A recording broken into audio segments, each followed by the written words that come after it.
Karen's here. Yay! Hi. Hi. Sorry, I was making sure that our actual YouTube video is muted so that it's not like feedback on my screen. With feedback with like a 5-second delay is always great fun.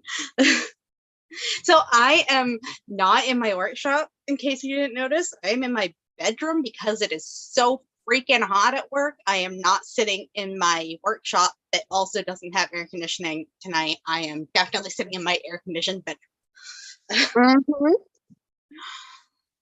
I was like, I do not blame you there. With my own personal fan, so.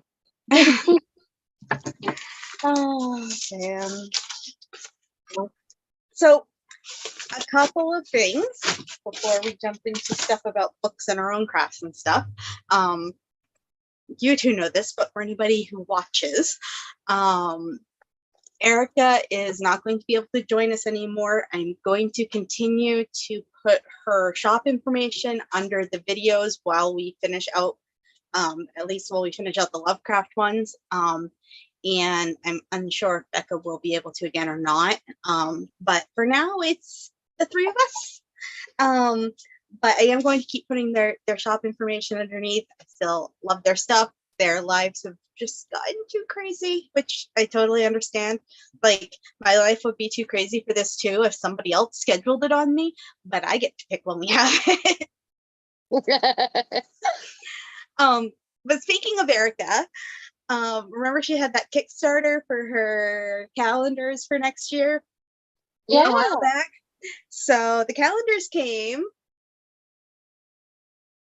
This is her Lord of the Rings one for 2023. Which, can you believe I'm looking at a 2023 calendar right now? I love it so much. Makes me so happy. Good. And it's a whole Gandalf themed calendar. And because I absolutely could not choose between them, I did back at the level that was to get both calendars. I don't know where I'm putting both of them, but I needed both calendars. Her artistry is amazing. Look at the Great Gatsby. Awesome. I love that. There's a little cartoon over to the side. This is one of the most famous images in The Great Gatsby, was added after Fitzgerald saw the cover art. He liked the drawing of a pair of eyes against a blue cover so much that he added it to the story as a key symbolic element. Ooh.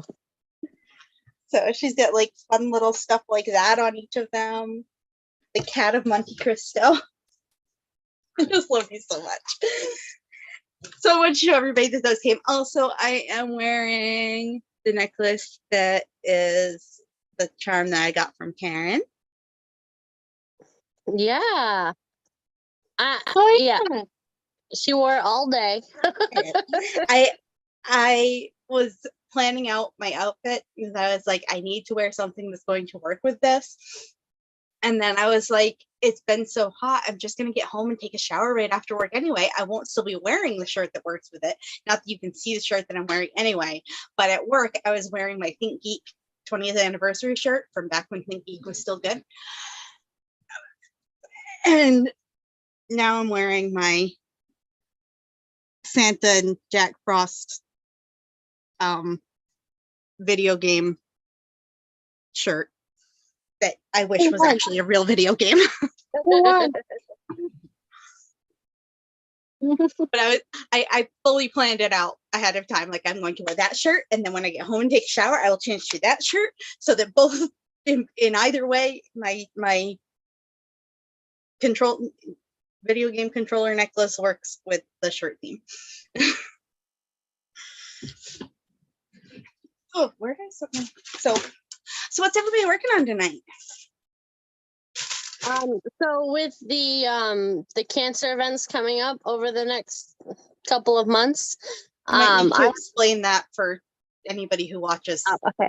So the Iris Foundation is doing a couple events. One is a 5K run, and I can't remember what the one in September is. Is that a raffle thing or something? it might be a raffle. But basically what they're going to do is they've asked a bunch of small businesses to donate 2 goodie bags for those participating, to help, I guess, support small businesses. I'm not exactly sure how that ties in, but what I have been said that I'm going to be bringing is my braided bracelets like this one.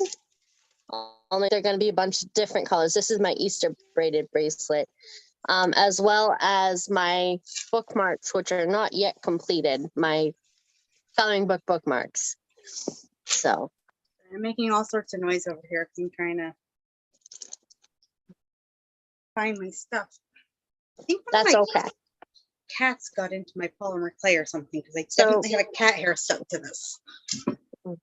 So what I'm working on is a braided bracelet. Nice.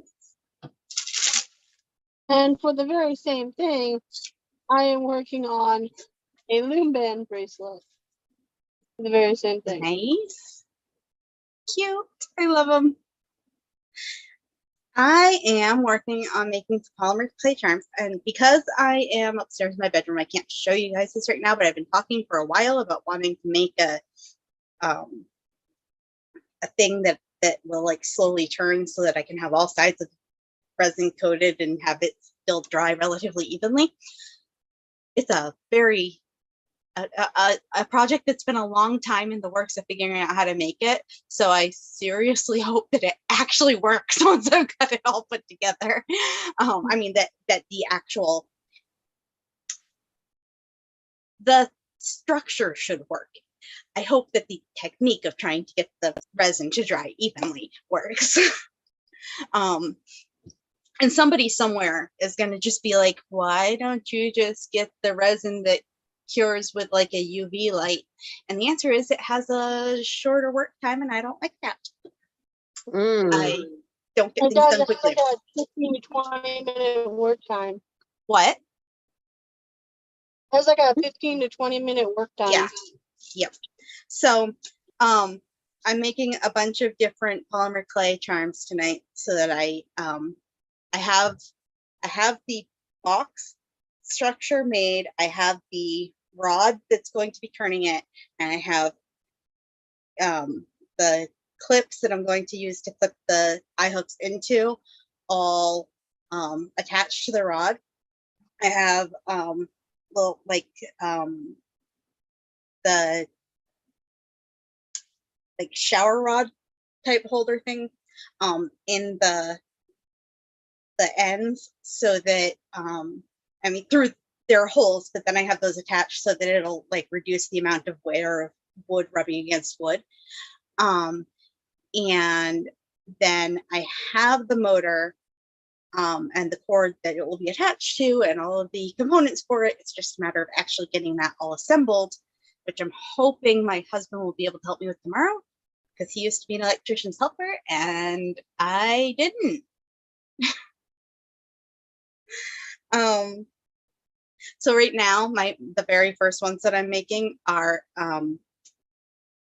little cherries and a little yellow star, so I can have one like a power-up earring for each ear to go with my Nintendo necklace. Nice. Yeah, I have a game over mold that I've been I haven't tried out yet. It looks really cool. You have a what? A game over. It says game over on it. Oh, cute. I haven't ever used it, and I've had it for a while. Yeah, So- she's never used it. I literally forgot about it. You're like, I have this for decoration.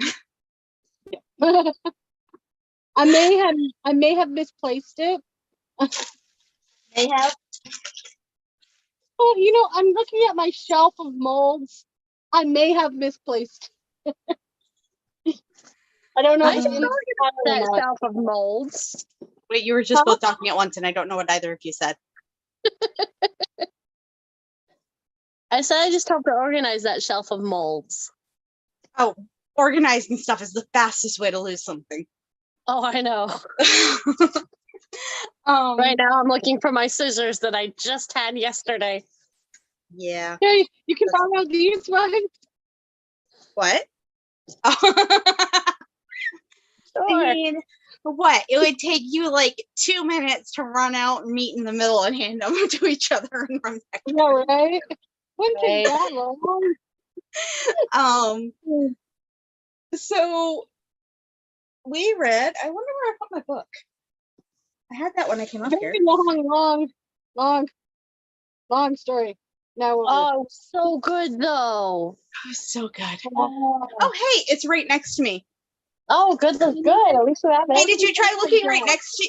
Did you try looking right next to you for that mold that you misplaced? Because apparently that's where I put things when I misplace them. Right next to you. Who would have guessed? Oh my gosh, this whole story was like there were. I think in some ways parts of it were some of the most predictable. Yes. But I think that they were supposed to be, like, you were supposed to be in on it and know what was coming in a lot of ways, with that one little thing at the end that you weren't supposed to be quite entirely aware of. Right. Like, yeah, I oh, didn't the know feeling that of was dread. the three things. The things at the end I did not guess were the three things. No, not me either. Yeah.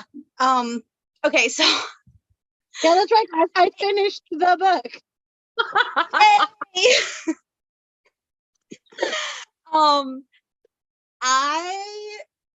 read part of it yesterday. And then I had to go to sleep. I was like falling asleep reading. There was no way I was going to be able to stay up, but also there was no way I was actually going to be able to go to sleep without getting to the end of it. So, thank you. So, instead I kind of skimmed through and saw the approximate ending, more or less, and then went back through and actually read the last two parts today. So at the point that I was actually properly reading it, I did already know what was coming, but and because I kind of skimmed through it quickly, I have no way of knowing if I would have figured that out or not. But I do know that when I was skimming through it, I didn't anticipate that.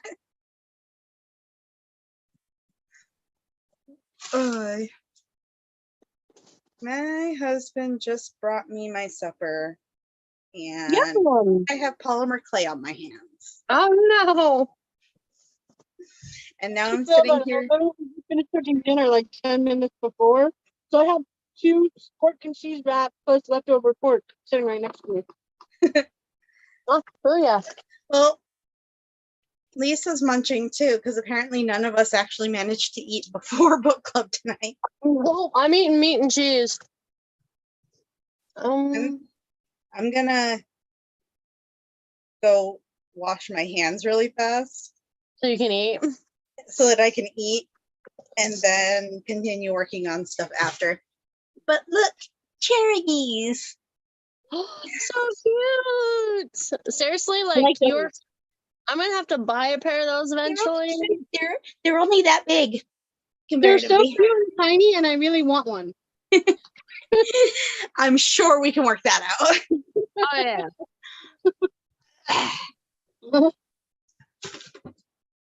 Hey, The closest I thing like to have wash my scissors hands. is the lighter. Oh, Karen, speaking of- I asked Lisa to make me a headband, and she's gonna make like a chevron one with a specific yarn. And I want, hey, she found her scissors, and I want something on like a flower or something on it, but I can't decide for sure exactly what. So okay, keep me updated discuss what while you I'm want. washing my hands. See what you think I should have on my headband. Lisa, you're gonna have to describe this headband a little bit more. Okay, so basically, we haven't decided on the pattern, but it's gonna be crocheted. I don't know if she wants one of my chain or tiers, or if she wants like a solid design, but she wants like little appliques put on it. I don't know if she wants me to do like a string of like little flowers across the top, or see if I could do the chain one and then like offset the flowers so they line up like really pretty. Well, she That'd said be something cool. about a chevron, which makes me think solid for some reason. Huh? She said something about chevron. Oh, so I have this headband design that I'm working on that's a chevron, and I thought it was right here. Good luck with that now. I move everything. I don't know where nothing is. Well, there's all my rings. Yeah, it was here like 2 weeks ago, right there on that shelf. But basically is what it is. It's like a V pattern, so it's like it just goes a V stitch I know right what the across. chevron is. I know what the chevron pattern is. Yeah, well, Yeah. I had an actual design. Oh. And I can't find it. So while we're on the topics of crafts we made each other, Lisa, which earrings did you wear to work today? My shards, which I have taken out, but they're right here. For So those who don't know, I got new earring molds, and I made 12 pairs of earrings for Lisa, and she's been wearing them to work every day. Oh, except for And they're yesterday fabulous. where I had to wear an emergency pair because So- I didn't even remember to bring a pair of earrings to work. the very fact that you have extra pairs of earrings so that you have an emergency pair should you be lacking a pair is really one of the best things ever. Well, you're talking to an earring addict, so I have sauce dripping out of my pizza. oh goodness. It's a really good thing I washed my hands. So yesterday when she had to wear her emergency pair of earrings, she was trying to tell me that she wanted to wear her shards, and I could not understand what she was saying. And I was like, "Your sharks? What was the other one I thought you said? There was one other. Sharps. I don't know what the third There was one was. other thing. I can't remember now. But I was just like, out of all of those earrings, I remember a bunch of like butterfly type stuff and summery stuff Yeah. like that. I remember no sharks. I was very confused for a minute. When I use this, I don't think this is going to show up very well. But maybe. They're translucent green, pink, and Just put your blue. hand behind it. So good luck.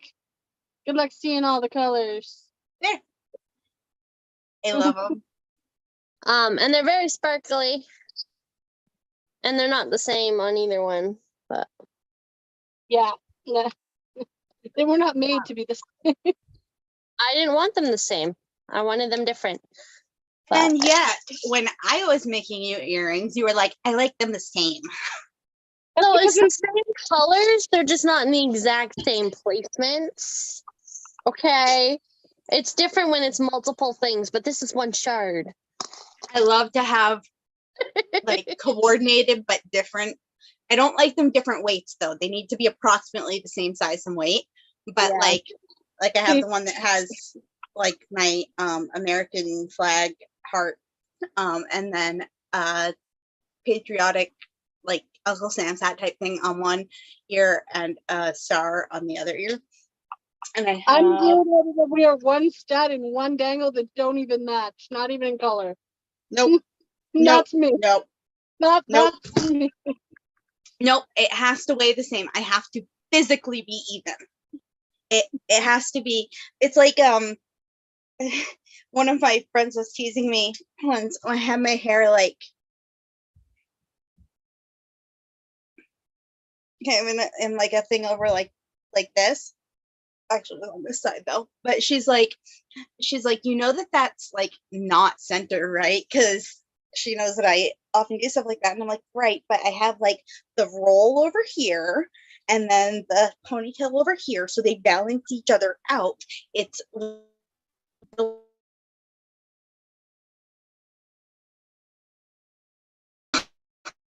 No, Caroline first. Oh no. it Oh is no.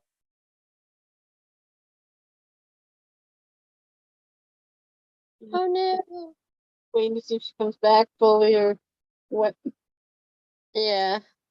Hey, babies. Oh, Sorry, even the sounds late. hours have joined me today. They do that because Daddy's not here.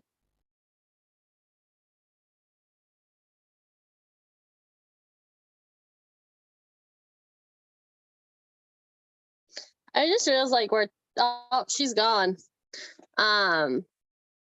Hopefully she'll come right back. I just realized we're 20 minutes in and we haven't even talked about anything yet. I know we haven't really talked about the book this time. But this was so good though. Like, oh my goodness. I'm sorry, I still can't stand that there was 4 paragraphs dedicated to how the hills and the sky driving and made him Oh. uneasy. Okay, so that was a little dry to read. Honestly, it took me And some he's like, what? 4 force. paragraphs. And he's like, So I was talking to Mom about his style of writing, and basically what I came up with was he's really good at having you imagine your own horror. But there are times that he pulls you out of the book to jump ahead to give you some foresight, and I kind of I'm like, no, leave me in the story. As well as the fact that he does go on about background descriptives quite a bit. But his stories are really, really good when you get beyond those. if you can get past the long thesaurus needing paragraphs, the story is quite good. I didn't really feel like I version. You know, like how there's Shakespeare abridged.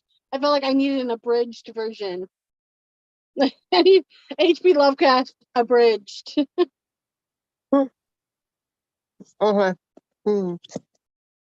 Did Caroline message you? Because she hasn't messaged me. She messaged the chat. Hold on. Yep, I see it. She'll be back in a moment. Yeah. So we're just waiting for her. But seriously, really, really good story.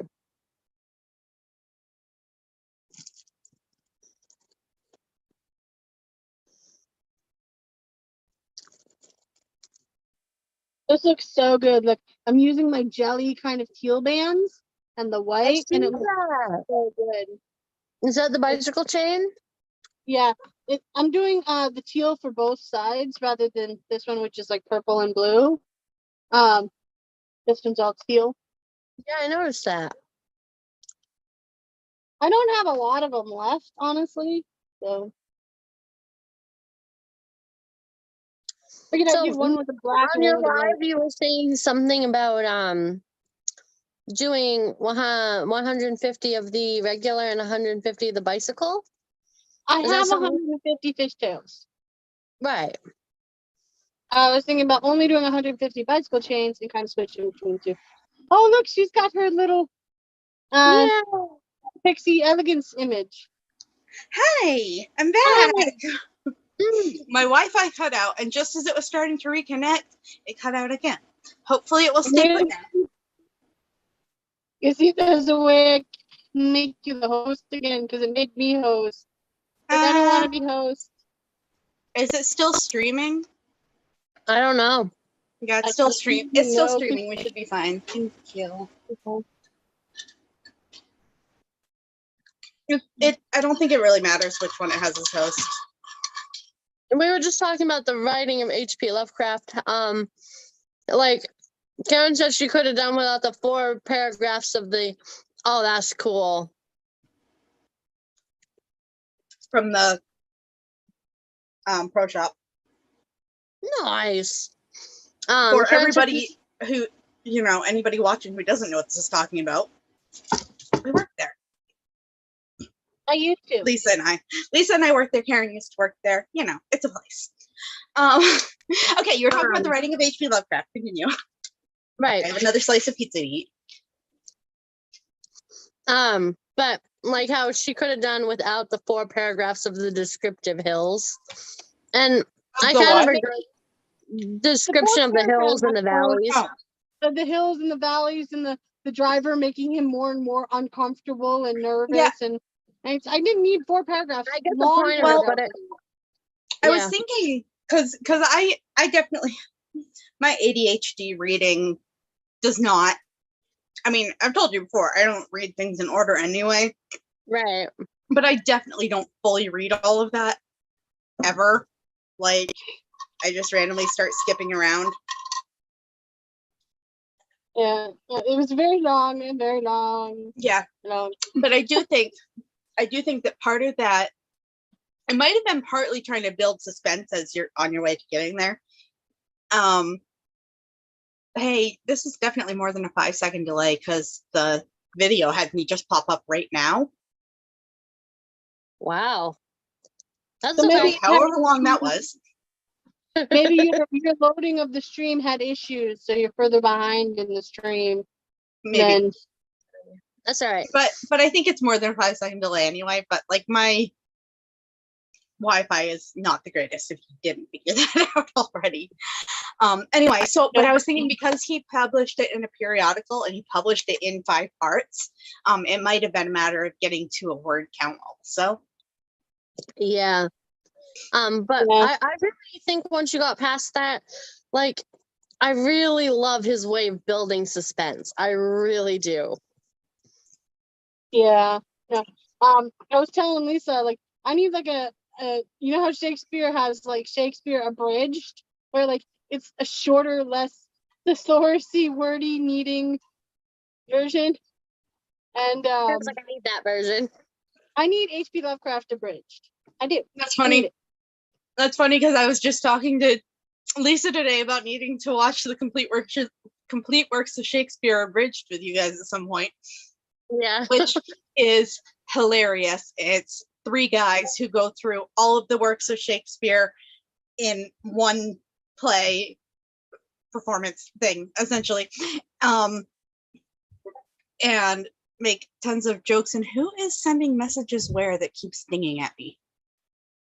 I don't know. I don't know either. Anyway, so I gotta be honest, I was really suspicious of Noise as soon as he picked up. There was no chance that he was anybody but. Like he kept talking about like his voice sounded disturbing, like distantly but disturbingly familiar, and I'm like, he was the voice on the thing, like the reason he remembers it. And part of me wonders if Noise was the one stealing their letters, because I don't remember I can't recall if it said he was blonde or not, but I wonder if he was the blonde one stealing the letters. I can't look that up because I don't have the book with me right now. But I don't remember if it's specified. Just the second that I read the typewritten letter, and I was like, nope, this guy's gone. This guy's dead. As soon as I went to like all this, everything is fine. I'm like, no, everything is not fine. It's like he's what, like, Karen? Run away. He's like, run, don't come away. And then the next day he's like, bring everything in a nice typed letter, like. And then, okay, we all know asthma. We all know how asthma works. They're describing this whole asthma attack, and they're like, and he's sick and has to wrap his feet in bandages. And I'm like, say what now? Well, there's a little bit more than asthma going on. I'm wondering, did H.P. Lovecraft understand asthma, or did he just expect people not to, or did he use that so that people would know there was something wrong? Like, I don't know, but I know that there was some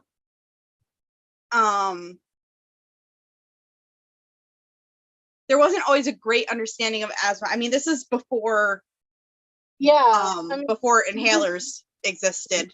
And I'm not sure when they started using albuterol on people. Yeah, I'm not sure when they started using albuterol in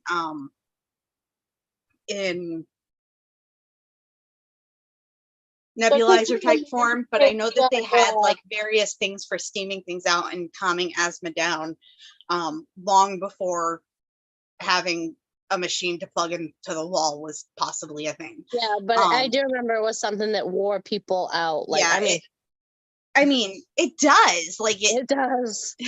Albuterol is a stimulant and still end up with my as a kid. Yeah, muscles feeling like they're. And I would have from growing up in a family of asthmatics, reading this before I knew my husband, I would have definitely been like, you don't get a fever with an asthma attack. But my husband, although he does not get a fever with an asthma attack, he gets a fever with allergies, which is supposed to be one of the ways that you can tell the difference between allergies and a cold, but he gets a fever with allergies. And often those allergies also put him into an asthma attack. So he does often end up with them at the same time. I didn't think about the farm animals. Like, as he approached the thing and he realized that there was no signs of livestock. Farm animals, I'll be honest. What? I forgot they were farm animals until he mentioned it. You know, oh, me too. Me too. I just thought he said dogs. I was like, oh, he lives on a farm? I guess he probably said that sometime in the thing that I read 2 weeks ago. Here's the thing.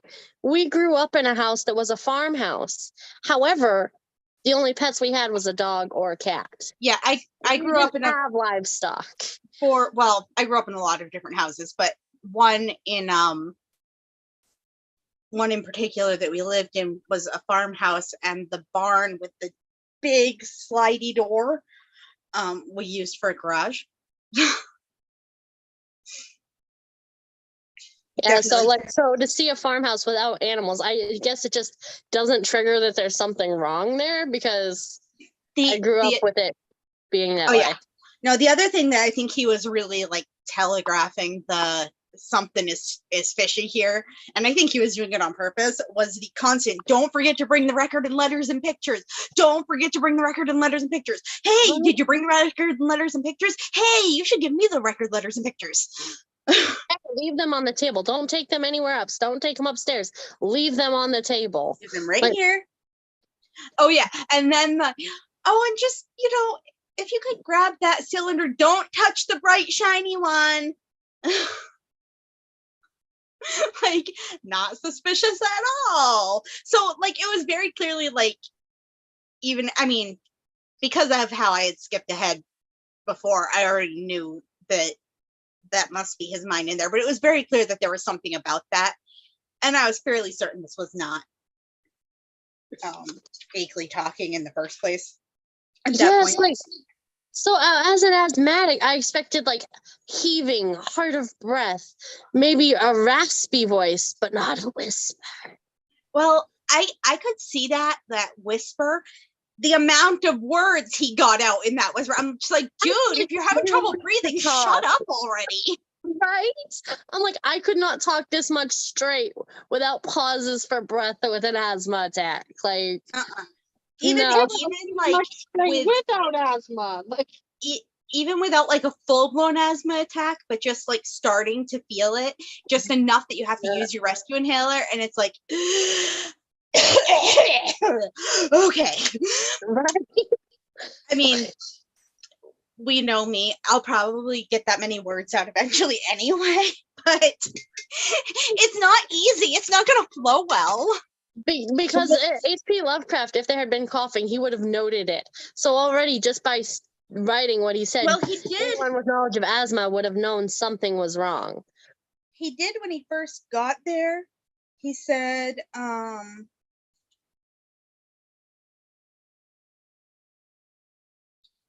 am further past that than I thought I was. I think there may have been a cough to get his attention at the first part. Yeah, but he didn't continuously cough. No continuous coughing, no. I saw that he was trying to talk in the same hacking whisper with which he greeted me. So he did describe his whisper as a hacking whisper. Oh. So if the whole thing was kind of hacking, then I don't think that he would pause to specify that each time. The fact that he specified there that he thought that the accent was not as rustic as he expected, and then later when he woke up and heard the voices, he described one of them as a rustic voice. Like, definitely caught the connection there. That I was like, but again, like, I was looking for connections like that because I had already read the end, so I have no idea how I would have. Does anybody remember what we predicted last time? at all? Because I definitely don't. I suspected that he would be taken away by the outer aliens, outer beings, Which looks like it's what's happening. but I could not even begin to fathom how, or if we like, what the scene would be. I did suspect, because from the beginning, as we pointed out, that he would go to the farm and discover what happened. But it was definitely not in the way I expected. Mm-hmm. What I thought was funny was I'm glad that H.P. Lovecraft wrote it in later, but like as he's going through this long spiel of whispering, while I'm reading it, I almost forgot that he was whispering. Like while I'm reading the whole thing, and then I'm like, wait a minute, isn't he supposed to be whispering? Yeah, it was like thing at the time to have longer things like that, like things where he,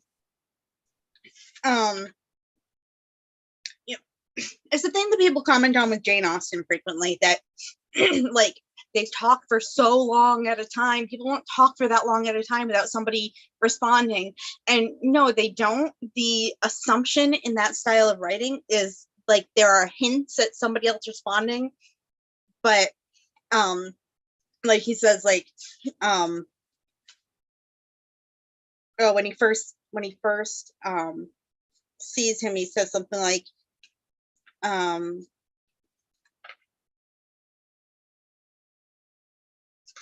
there, I could not get those pages to separate. Like, make yourself at home. You might take out the letters and pictures and record and put them on the table here before you go upstairs with your bag. Cough, cough, hand in. It is here that we shall discuss them. You can see my phonograph on that corner stand. No, thanks. There's nothing you can do for me. So, like, it implies that he at least kind of started to ask, or like intimate that, like, oh, I could, is there anything I can do? Can I help you out with anything? And then later he's like, here, take the 3 machines I point to and set them on the table. That tall one with the 2 glass lenses in front, then the box with the vacuum tubes and sounding board, and now the one with the metal disc on top. Now for the cylinder with the label B67 pasted on it. Just stand in that Windsor chair to reach the shelf. Heavy? Never mind. Be sure of the number, B67. So, like, clearly he was reacting and, like, saying other things that he didn't record everything that he had said in response. So, which also makes it a little easier. Like, there was apparently dialogue that he didn't record in his, telling of events as dialogue. But that's because what was pertinent was what Hensley was saying. Ackley was saying. There we go. Henry Ackley. Ackley. Kelly. I think we should just like start calling him. Let's just. What's the weirdest way we can pronounce this name? Akeley. What'd you say, Karen? Achille. I like it. So I think they were kind of like stressing the fact that he was talking and so insistent. But yeah, I did catch in the way that it was written, like each time there was a pause in the conversation, it was almost like there was a new paragraph, like a new section. So you kind of expected things to happen in between. I think you just wrote the pertinent things. Yeah, I agree. You comment about liking how he builds the suspense in this, which I absolutely agree with. I particularly like the beginning of chapter 8. He does basically, or section 8, he does basically the same thing he did at the beginning of the story, where he's telling the end already, and then like, oh wait, I forgot to. And I think part of why I like that is because of how it builds suspense. So part of why I like that is because it's how I talk. I was afraid I missed something. I was like, wait a second, wait, are we going back to this? Like, is that all we were going to talk about? I did look, and then he brought it back, and I was like, especially because of how I jump around in stories. I read that first sentence, and I was like, wait, what? Unexpected lapse into slumber. And I went up and reread the last paragraph. I was like, nope, definitely does not end with him falling asleep. Did he forget and think he had ended it with him falling asleep? Did he cut something and forget he had cut it before he sent it to print or something? Because it did not end with any unexpected lapse into slumber. It's not in there. Just starts the next one with, don't ask me how long my unexpected lapse into slumber lasted. I wasn't gonna.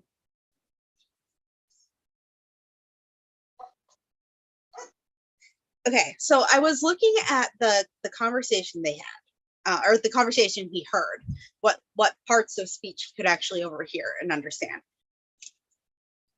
Or as he said it, like, me just, talking with my mouth full on public live stream for the world at large to watch me talk with my mouth full. He says, from the speech machine, the words he caught, brought it on myself, sent back the letters and the record, end on it, taking in, seeing and hearing, impersonal force after all, fresh shiny cylinder. And then from the buzzing voice, timely stop, small and human, ickly, brain, saying, which for all I know is all the buzzing voice said. And then the second buzzing voice, annihilate the tip, Wilmarth, records and letters, cheap imposture. And then noise, harmless, peace, couple of weeks, theatrical, told you that before. And then the first buzzing voice goes, no reason, original plan, effects, noise can watch, round hill, fresh cylinder, noise's car. Well, all yours, down here, rest, place. And then voices in indistinguishable speech. And I don't know if that's because a bunch of them were trying to talk together or if it's because a bunch of the aliens were like talking in their own language, which would be weird. Probably the latter. I don't know, because didn't they communicate telepathically and only worked out a way of using speech to communicate with humans? I thought they couldn't. I thought they did originally talk through buzz noises. Maybe. I'm a little rusty on that. Okay, yeah, I'm not gonna look back to find out. But the speech machine voice is clearly Akeley. What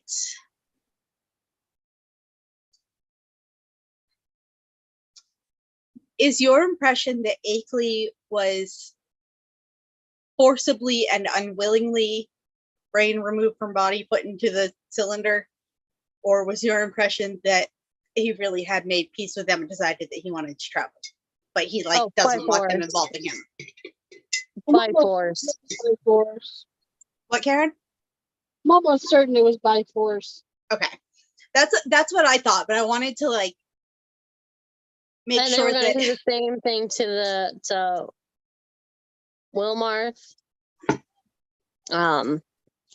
Well, I have a feeling that they were going to do the same thing to him. I thought that, but then I think that might be part of what they were discussing here, that they wanted to do that to Wilmarth, and then Noise was saying, he's harmless. We'll just do this theatrical thing for a couple of weeks, and he'll buy it, and he'll think that everything's fine, and he'll leave. And the buzzing voices were arguing back that no, there's no reason for us to change from our original plan. But I think that's what they were arguing about, was whether to, I'm not positive. I feel like he could have been able to distinguish a few more words in there. It would have been nice. But of course it's very Lovecraftian to leave some things for so much the imagination. I mean, from the previous conversation, he left so much to the imagination, because he kept going through that. I can't even bring myself to put to paper what this was or what he told me. So to then have this other part that was left to the imagination. So what got me was oh geez, it slipped my memory now. I was gonna say something and it's gone. I know that feeling. Okay. Oh, well, you try to think of that. What? I remember. So what I kind of thought was he kept mentioning an odor and a vibration while he was talking with Ackley. And what got to me was I'm like, okay, being someone that worked in a nursing home for so many years, a lot of people consider the smell of death as foreign and disturbing, and they never know how to quite place it. However, so that's my first mind when people start talking about that, is I think death. So I was like, what if Ackley is just dead there and they are like using some sort of telepathy to mimic him? And And I'm remember, not you sure if couldn't that's see his mouth move because of the mustache. They couldn't see right. the mouth move. I'm not sure if it's accurate because of what they found in the chair, but it's like, I kind of feel like I was close there. So yeah, oh yeah, you were definitely at least close. I definitely thought that having already seen the end and knowing that it was his hands and head there, I thought that it was the smell of decay. But Yeah. then when he comes back at the end, when he actually finds the 3 objects in the chair, that is the hands and the head. They're the things that would have been the smell of decay, but the smell is gone. So I think it was that the alien smelled weird. Or maybe it was the process and the chemicals they were using to transport his brain from his body to the cylinder. I think it maybe Yeah, his brain. could have been I think his brain was already transferred at that point.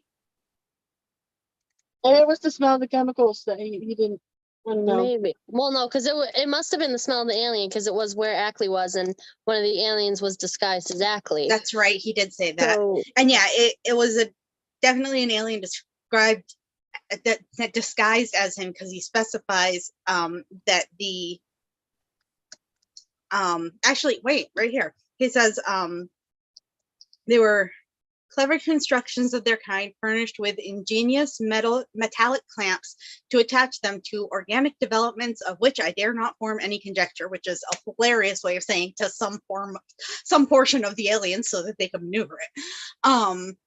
But he did say that whisperer in darkness with its morbid odor and vibrations. So, like, definitely the odor was from the one whispering in the darkness, and having the metallic clamps to attach to various appendages and whatever, definitely seems like it was being used as a disguise. So he says, I hope, devoutly hope, that they were the waxen products of a master artist, despite what my inmost fears tell me. What do you think? Wax or his real hands and head? I'm gonna say that I think that's like, I want to say wax, but I feel like the aliens would be weird enough just to use the real head and hands. I don't think they would have taken the time to use wax. I think, whereas they were so insistent that he comes so quickly, to do a wax job that quickly, even in that time frame, would have taken a while, and it would have smelled of wax. True. I think they're such excellent surgeons to be able to even remove a brain and put it into a cylinder, and it can communicate from that cylinder and keep the body alive for weeks, they even said. Which I was very much questioning whether this was actually accurate information or just the story they were spinning for him, until we actually were hearing Ackley's voice through the machine as well. Right. Ackley, whatever his name is. I do like that they told Wilmarth the truth, because like you can find snippets of what actually happened to Ackley through the story that Ackley was telling, or the impersonator Ackley was telling. Right. Okay.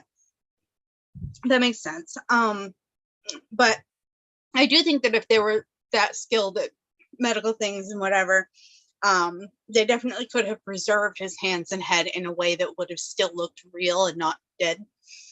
Exactly. So I think they were real. Side note, I was down east last week. I can't remember if it's the most recent or the one before the most recent.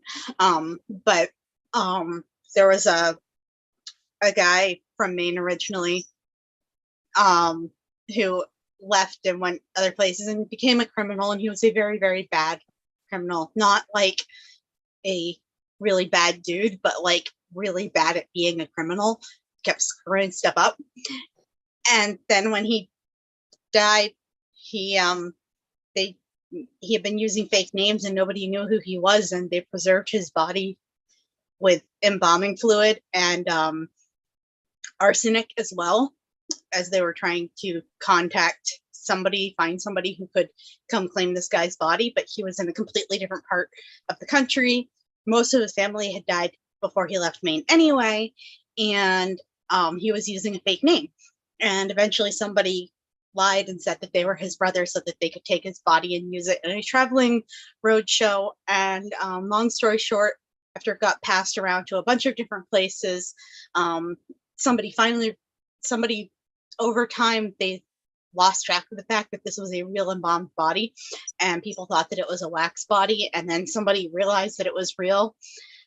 But he had been being passed around and displayed in different places for about 50 years at that point before he was finally given a proper burial in the 1970s. I thought it was fascinating. And I proof that if we have that kind of technology, I'm sure that the outer beings did. Exactly. He was over that time frame. He was shriveling up more, but because of the arsenic they used as well, it took a lot longer, and like people genuinely thought that this was like a wax sculpture. So it's definitely possible that these outer beings could have preserved his head and hands in a way that would still look lifelike. Did anybody else fully laugh out loud when he commented on the new planet Pluto being discovered? Yes. I was like, they're like, new planet Pluto discovered. JK, not a planet. JK, dwarf planet. I'm like, oh, it was just discovered right then. Okay. That and the part where he says, Einstein is wrong, things can travel faster than light. And I was like, oh my gosh. We're reading early 1900s science. I forgot that. Right? Because it's like, wait a minute. But no, I definitely like how I like the suspense that led up to, like, he was afraid to flash this light onto his chair a second time. And we already knew that the scarf and the garment had been loosely set aside. So we already knew that. But when he went to point at the chair and actually say what was in the chair, I severely thought that he was going to say that it was going to be the cylinder, the thing with the lens, and the 3 pieces needed for the machinery. That's what I was expecting, not arms and a head. There were 4 pieces needed for the machinery. There were 4 pieces needed for the machinery. Well, I thought one was the phonograph, so I thought there was only 3. But that's what I was thinking. I was convinced that that's what it was, and not arms and a head.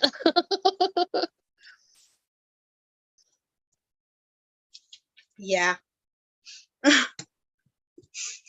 But I mean,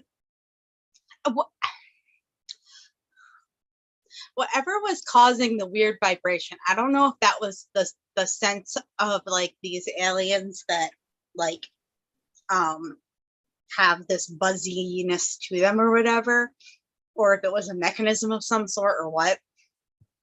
But the very fact that they could disguise one of them as Akeley with his own hands and head in such a way that he was actually able to lift his hand and point, not just, but he actually pointed with it. And that part makes me think that you might be on the right track with the idea that they were using telepathy for actually controlling the movements and stuff. Yeah, but definitely a good read, that's for sure. Like this was my favorite so far from H.P. Lovecraft. And so I know that they described them several times as crab-like creatures. I even at one point envisioned them as a mushroom, but I could not get the vision of flying pigs out of my head. Flying what? What? Flying pigs. I didn't imagine pigs, but I kept losing sight of the crab, and I kept seeing more things like floating like not celestial but orb like with like a spinal. Okay, yeah. Like, See, I kept I was seeing having like a hard something that was time because floating, but not the crab. they kept alternating between talking about them as being sort of like fungi, but also like crabs. And somehow, instead of anything with crab-like features of any variety, I kept picturing Toad from Mario. See, I just kept seeing so like it was like this orb sphere with like a spinal cord attached, I guess. So like you could see like the neurons and stuff in the brain, and that's what I kept seeing. More like solid pigs. They were like little bubble pigs. You know what I mean? Like little circles with little legs, and they kind of see through with wings. Okay, I know what you mean, but what I crab. actually pictured was a being made out of like happy little bubbles. Like, and they were blue. They weren't pink. They were blue. Flying blue pigs. Well, I like how none of us got crabs. Like I was gonna say, I've nothing. gotten very far. Oh, I finished one. I finished 2 out of my 6 I needed to do. I think it needs a leaf. But definitely a good read. What are we reading next week? Next week. Or next 2 weeks from now. Next meeting. For next meeting, we are reading The Shadow over Innsmouth, but let me just double check if that is 1 part or 2.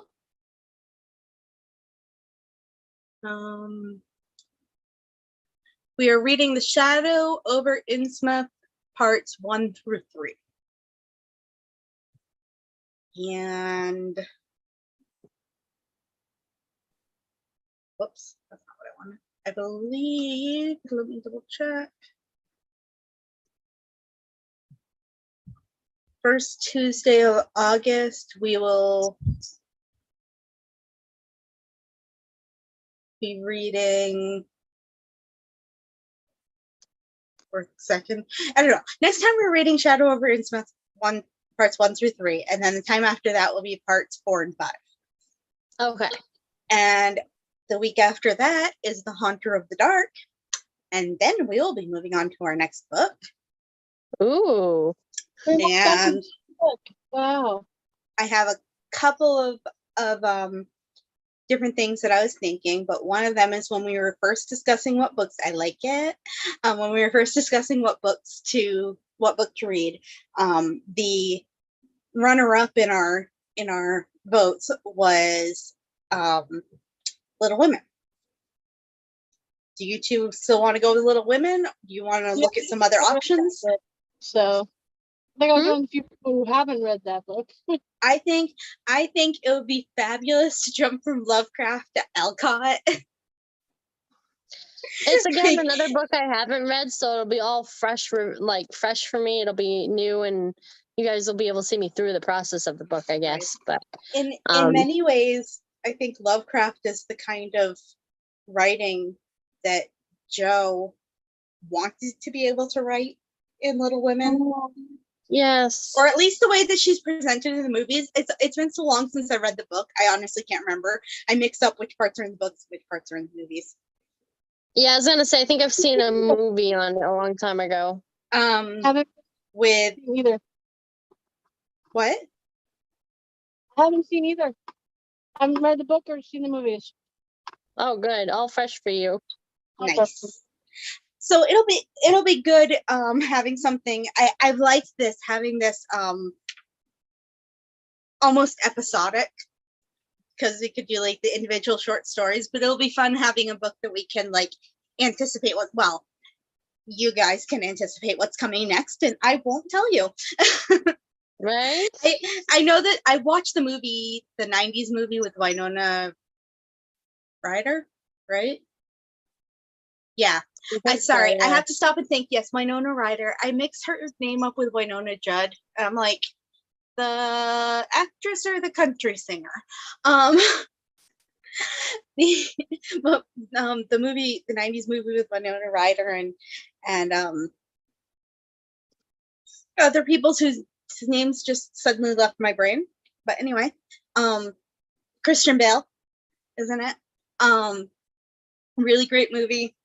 I have watched it a lot of times, and that is why I have a really hard time remembering which things actually in the book, because I watched the movie before I had ever read the book. I've read the book a couple times now. I've actually read Little Women, Little Men, and no, wait, Little Women, Little Men, and Joe's Boys are the 3 books.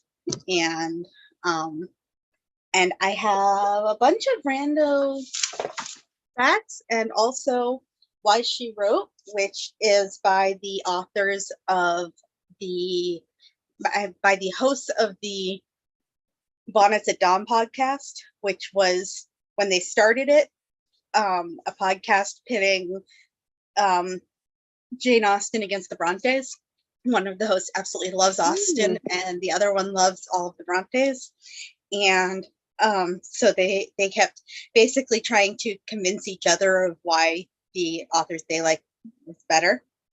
But over time, as they were doing the podcast, they started discovering more and more how many amazing female authors there are from the 18th, 19th, 20th centuries, especially early 20th century, that we've never heard of. They're like brilliant authors that and women who literally supported their families sometimes or themselves when they weren't married, and they were literally writing for a job, but writing amazing, brilliant things that we don't know what those are because we were busy remembering people like Mark Twain and Charles Dickens, who I love, but like there are awesome people who, you know, only have X chromosomes. It's also that for a long time, women writers were not really an acceptable thing. Wait, you started breaking up and sounding all tinny, and I don't know what you said. There was a long period of time when women authors were like considered a not good thing. Like most people didn't read them and would discourage you from reading their books. Yep. So there's a reason reason wrote with a man's people name. didn't know them. Yep. And it was considered female writers are for children and for people who are simple-minded, and if you want something that's really great literary work, you read the men's work. Yeah, Jane Austen actually spends a lot of time making fun of that concept, not directly mentioning the male-female thing, but people had a lot of things about, you know, you have to read the high literary works, and it's foolish if you just waste your time on novels. And those novels were almost always the ones written by women, whereas the high literary works were ones written by men. And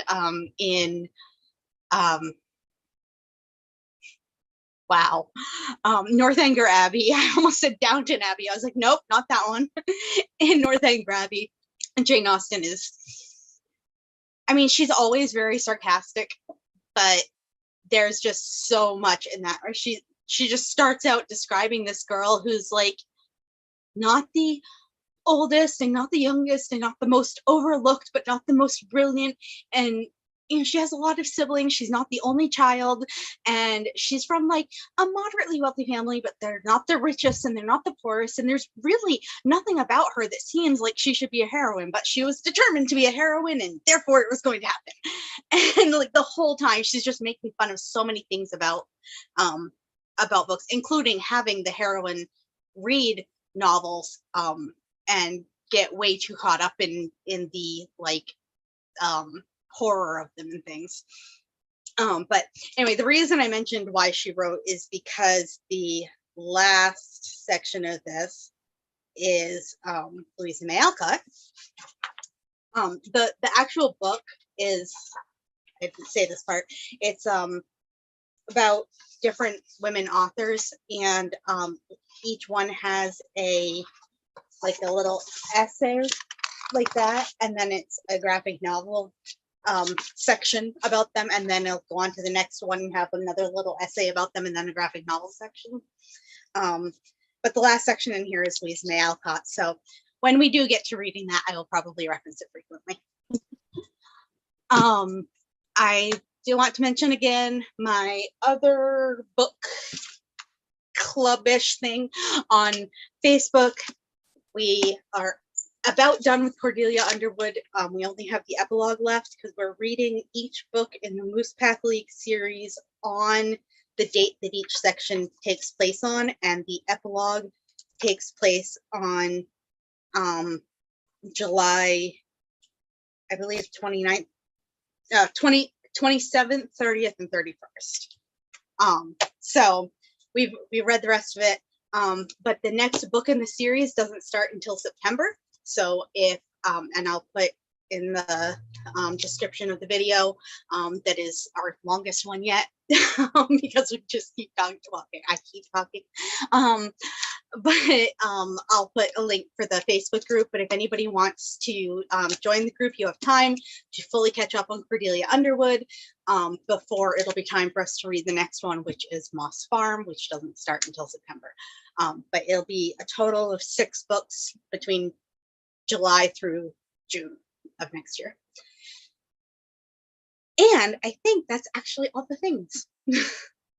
Anything else there you wanted to mention? What?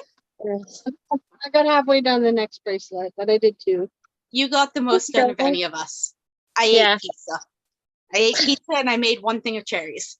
I made 2 pork chops as well, so. Nice. All right.